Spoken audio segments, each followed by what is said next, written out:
everyone, and welcome to a new episode of Quack Quack Duck Duck Off That Rant. And Off That Rant, as it's called. Now this is back with its origins, and it goes all the way back. It's actually a bit of a throwback to the very first episode. So the very first episode, I had a massive rant about uploading mini DV tips and all the fiasco about going all the way around and all the way around this and all the way around. Go back to that one. It takes a long time. And then this is inspired by the events of that. Now the last couple have been stories about hands and stuff like that and made us ranting, but this one is actually going to have footage. Oh, Posty! Oh, Posty!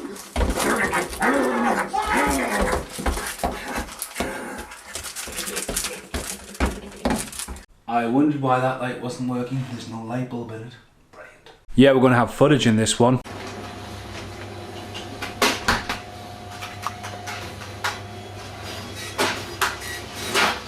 You might even see this t-shirt. This is the oldest t-shirt I own. Like literally. Yeah.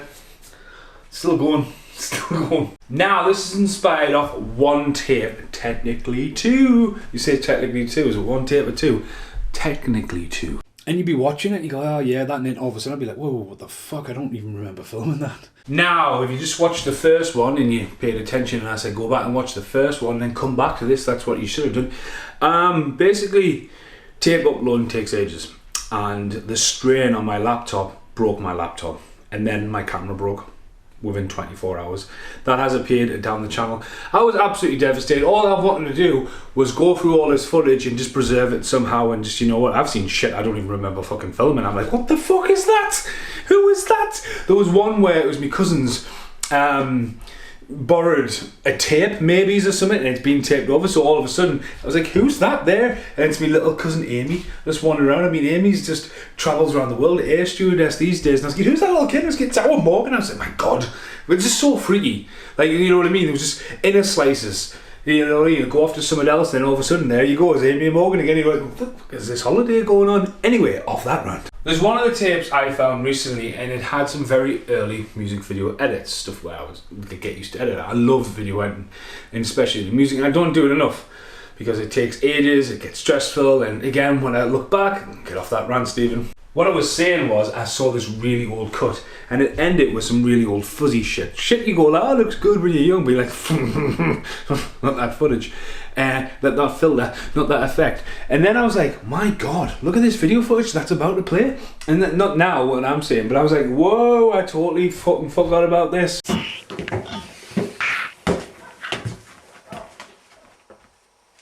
Why the fuck have you got a fire exit sign on your door? I've walked past this door hundreds of times and I've never realised it's there. There's no point.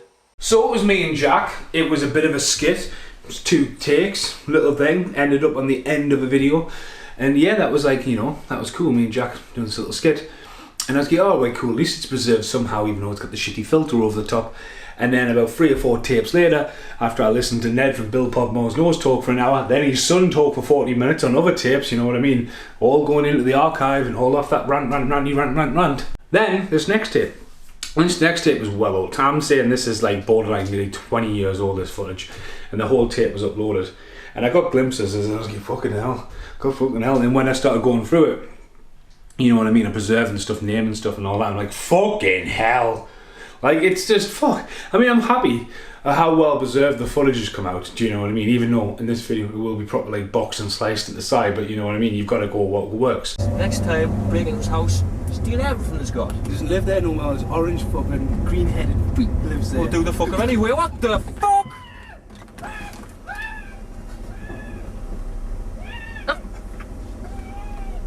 So, if you want to trip down memory lane, we had started by filming some footage from Mr. Pumpkinhead. Mr. Pumpkinhead being Mr. Pumpkinhead there, which was Rowell. No!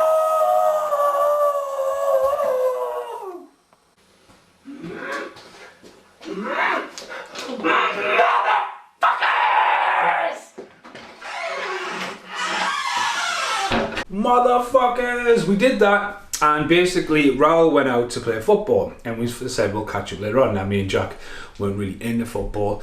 As you've seen, Raoul was Mr. Pumpkinhead there, running down the street shouting motherfuckers. We were filming a skit. At the end of the day, we got some great stuff with Raoul back in the day. The original Mr. Pumpkin mask is up in the editing room. It's still alive and kicking. And he was a synonymous character. And Bill Podmore's Nose, funny enough, that band again, wrote a song about Mr. Pumpkinhead. And it became a very catchy and most memorable song of Better Than F.A. Anyway, you know what I'm going to say? Off that rant. There you go. Just make this end a little bit more complicated. There you go. Get rid of that. Anyway, so as this tape's progressing, I know where we end up at this point. But yeah, me and Jack went driving. Hiya, can you see us down here? Right, me and Jack went driving. You can see Jack filming there. There's no audio because Jack is probably listening to Cold Chamber. It was very Cold Chamber era at that time. Look how young I am driving. So yeah, anyway. So yeah, me and Jack were out driving, and then we went and met up with Raoul, Scott and the lads down the old school Moorside football field, and fuck my life, I am wearing a D-Generation X football jersey, an original one as well.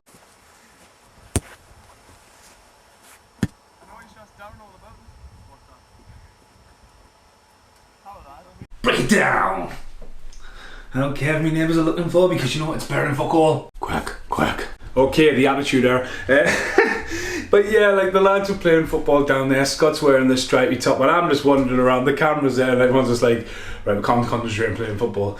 I don't mind playing football I did as a kid. I regret it now because my back's all cracked and broken. I've got no interest in football. Anyway, off that rant.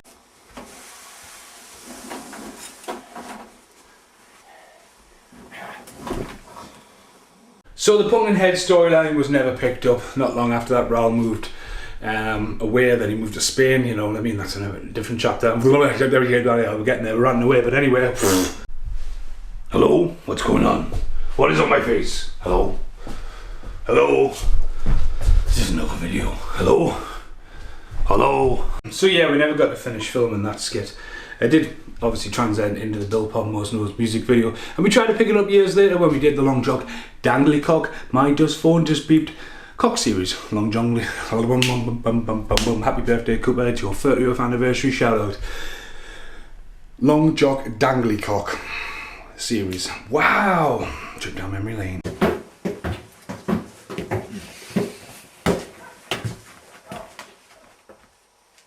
Why the fuck have you got a fire exit sign on your door? I've walked past this door hundreds of times and I've never realised it's there. There's no point. In case of an emergency. What do you mean you can't fucking go nowhere unless out your window and you're probably breaking? I don't know, I didn't forget it's there. I mean, even fucking, it's not even painted behind it, it's been there so fucking long. Oh shit. See?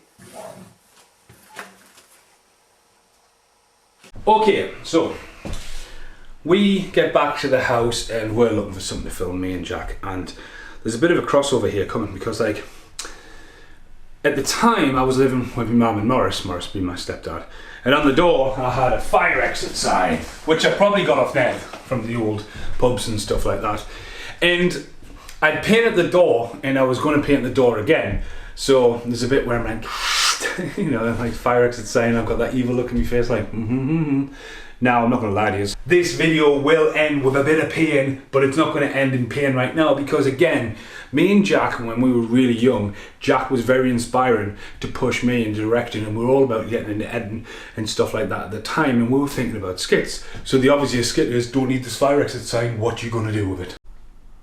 Don't move, your neighbour won't see you. Tyrannosaurus Rex style. And he's gone. So, back to why I was up here, and this is just an intro. Whack was the thing. That was the thing, that's where we were going.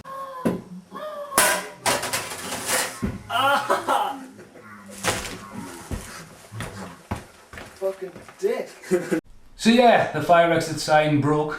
That's cheap then. I quite like it, but again, if you go back to the original clip, Jack's like, why have you got a fire exit sign? And it's just like, because it's not a fire exit. It's just like, even the idea of a skit, you know, to be young. To be young. Now, that was all found on that tape. We end up at Cooper's after that, and there's a whoopee cushion incident since it's Cooper's 40th this month, or next month. We will do like an outtake of the whoopee bomb and give the whoopee bomb some. So that's a bit of pain. Anyway, off that rant. There's lots of random footage of that night, me and Jack walking around the streets. Do you recognise this camera? Yes.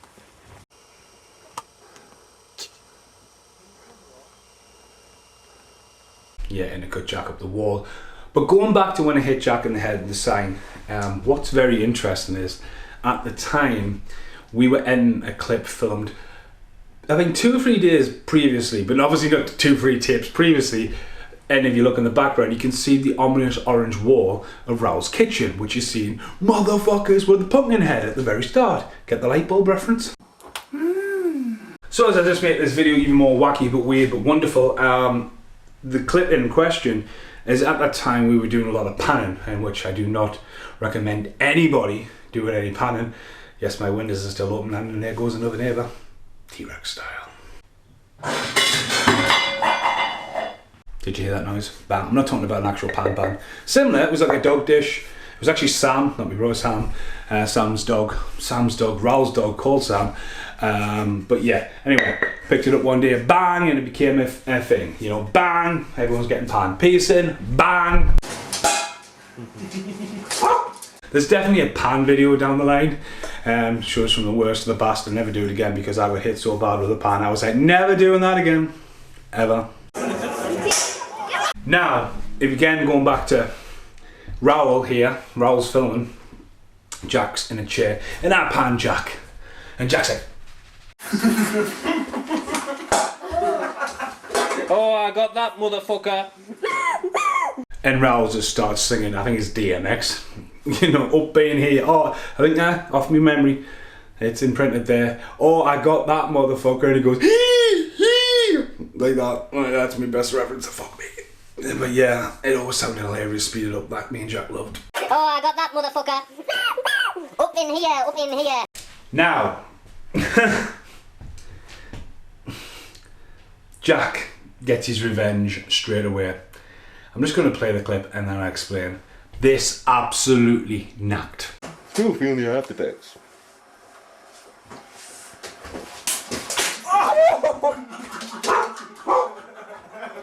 I got that one as well.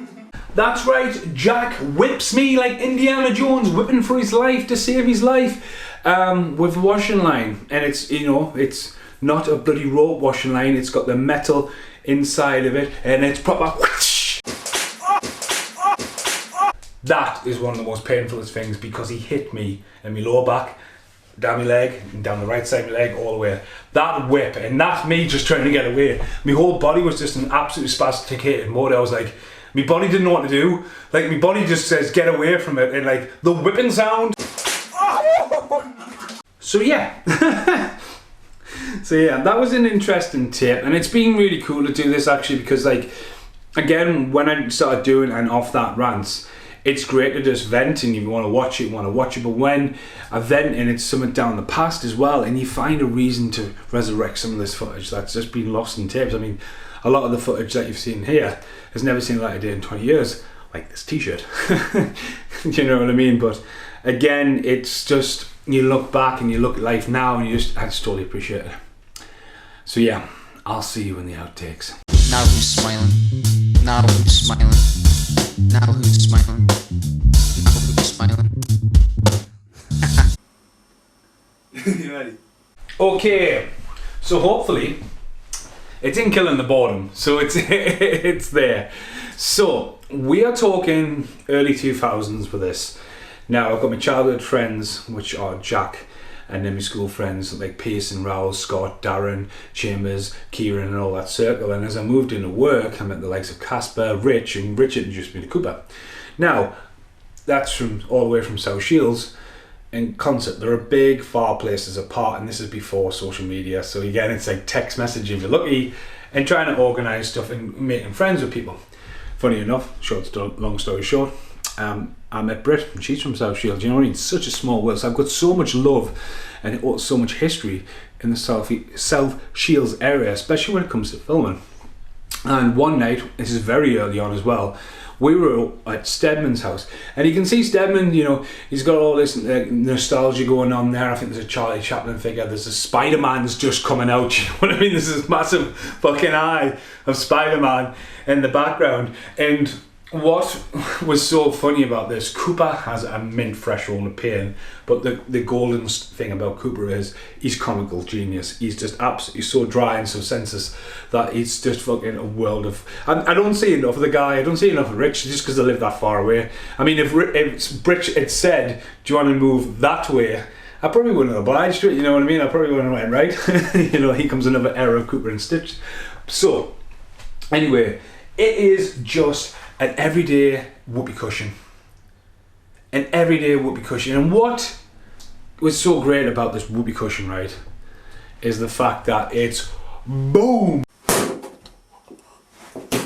So yeah, there you go. Bang, bang! The thing about it, and I'm gonna fucking kick myself, and this is probably a little outtake, for years there was a second camera angle filmed on Rich's older camera. Now I think it's mini DV, the quality is completely different, and it was just on the bookcase. And I actually turned around, and what's hilarious is fucking Rich's face is in total shock mode, and it snaps. It's almost like his face snaps, and that just had me broken when I seen that footage for the first time. You ready?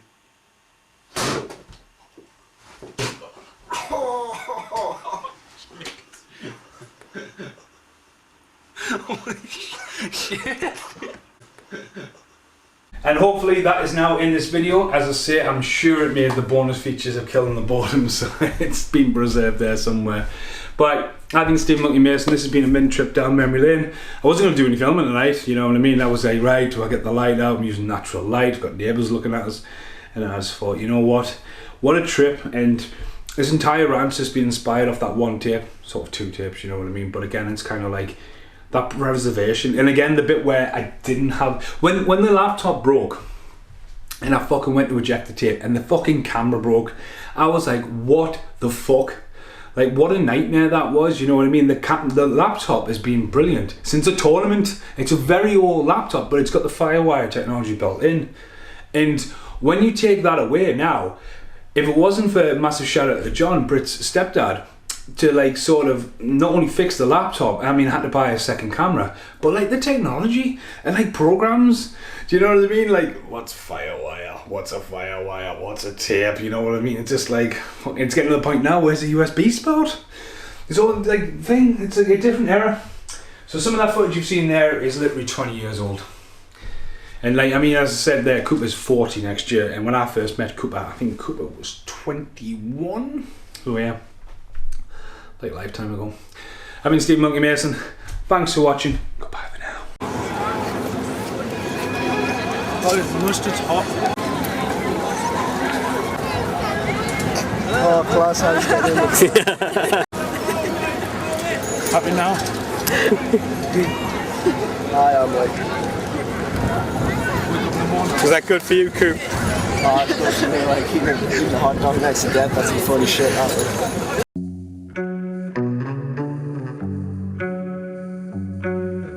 And now, the end is here. He's never going to get out.